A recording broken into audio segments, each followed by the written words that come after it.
Thanks so much to all my patrons. Join now to help support the channel and help pick the books that I review. Link in the description. And I am done. Okay, so I just got done reading the fifth and final book from A Song of Ice and Fire, and that is A Dance of Dragons by George R.R. Martin. And I want to give you my unedited thoughts upon finishing this book, which was literally just right now. So, yeah, not that great. Way worse than I remember it. I'm giving this 3 stars. I thought it was okay. But yeah, it was like, what was I thinking? Giving this 5 stars the first time I read it. Although I think actually the first time I read it, I gave it like 4 something, and then I read it again and I gave it 5, and then I have this memory of it being a great book. But it's not. Definitively not. It's got a lot of major problems with it. It is classic, wonderful writing. When it's on, it's really on. And the overall vibe of the story is great. I mean, it keeps the plot and this amazing world going, so it's got things going for it, but it's got so many things holding it back that it's not even funny. And so I'm really gonna just start off, let me say my positive things, and then focus on the negative things, because those are the things that are going to stand apart, I think, from everybody else. And everybody's already said all the nice things. You already know the nice things, right? I don't need to go into depth. But real quick, George R.R. Martin's writing, his prose, incredible. You know, his ability to keep this incredible world and the characters really top tier, even introducing new characters and making them so perfectly written, is incredible. I mean, he's kind of peerless when it comes to the character writing and the world building. It's incredibly well done.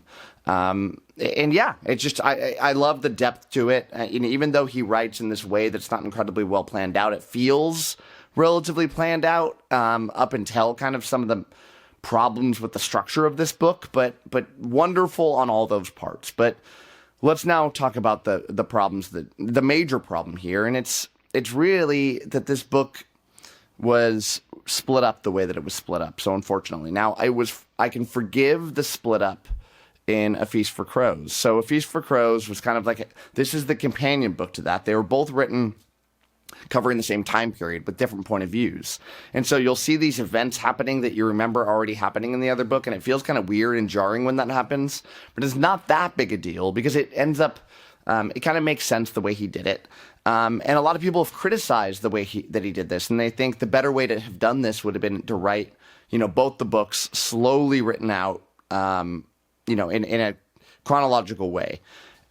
I kind of used to think that. Now I think that's wrong. I think the way he did it right now was the only way he could have done it, because the alternative, doing it chronologically, would have meant that the split between characters would have been so massive that it would have been really hard to keep track of what characters were doing what, because you would have gone like 8-9 chapters between the characters that you know and love, and that's too far. That doesn't make sense. It's not sustainable in a book, and it would take away the overall quality in a major way. And I think what that would have done was it would have made the overall book worse.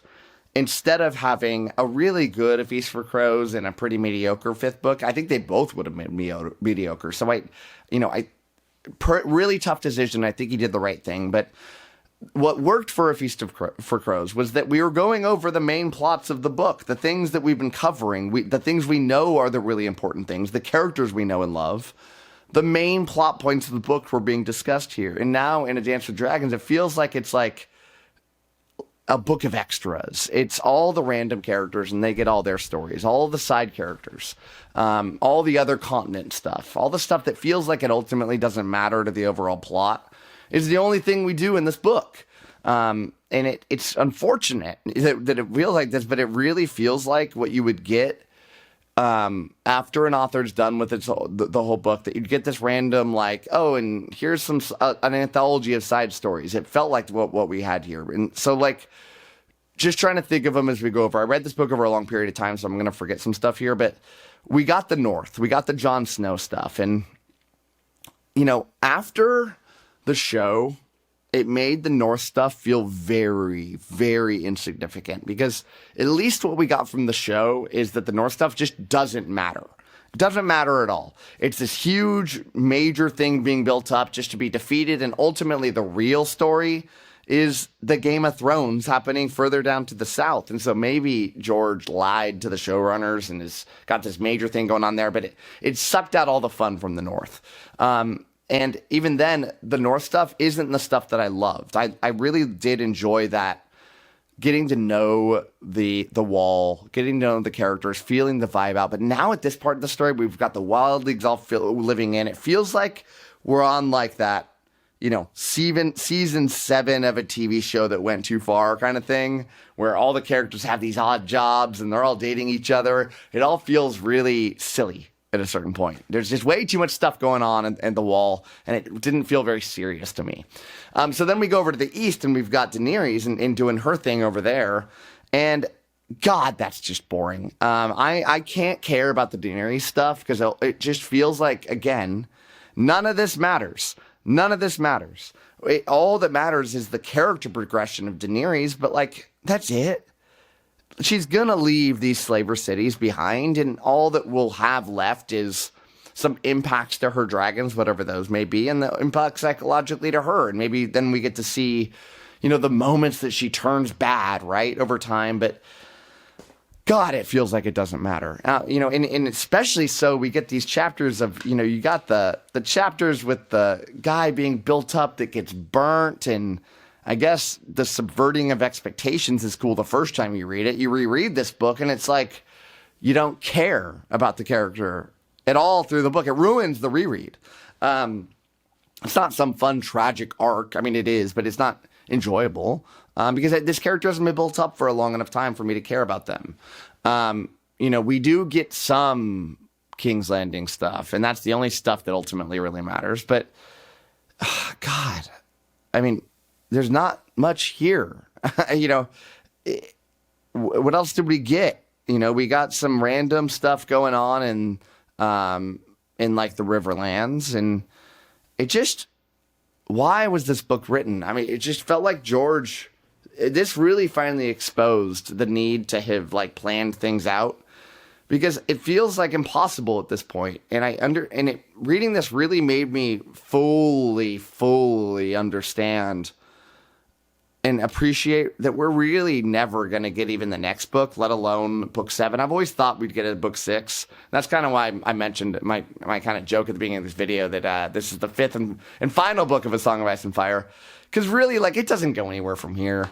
He's written these characters off in such crazy directions that bringing them all back together will feel so shoehorned in, or thousands and thousands and thousands of pages that took too long and that just closed off arcs that it felt like, why did they matter? Remember the other huge thing? We got the huge Ironborn and the Reek stuff, and again, it's just depressing and boring, and I don't like it. I want the King's Landing. I want the thrones. I want the real important stuff going on. Or get Daenerys on a speed run to get back here. But I remember reading about George saying that he initially was going to have this time jump, I think, after the events of A Storm and Swords. And then this huge time jump, and like Daenerys is now here, and like you just have this quick, like, here's what happened while you were gone. And he didn't want to do that. He wanted to go back and fill in all the gaps, and he messed up. Because the story would be done by now. That would have been awesome. I don't get enough of that kind of thing. And that would have been cool. It would have made sense. He would have come out and be like, there's no way I could have wrote that thing. Can you imagine if I would have had to go from boom, boom, boom, boom, boom, and now I get to kind of gloss over it and you get to fill in the gaps, and we would have all been like, yeah, that makes a lot of sense, George. Thanks for doing that. Finishing up this incredible, perfect fantasy series. But instead, we just get here, frustrated and upset. And ultimately, these weird things where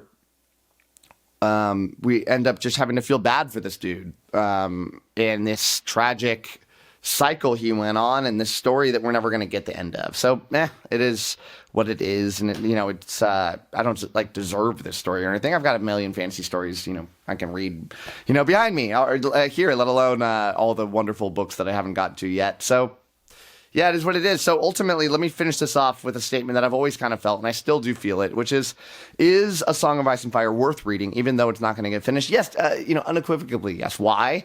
Because even with it not being done, tons of people think A Storm of Swords is their favorite fantasy story of all time. You know, any serious fantasy reader is going to say that's one of the best of all time, you know, one of the top ones.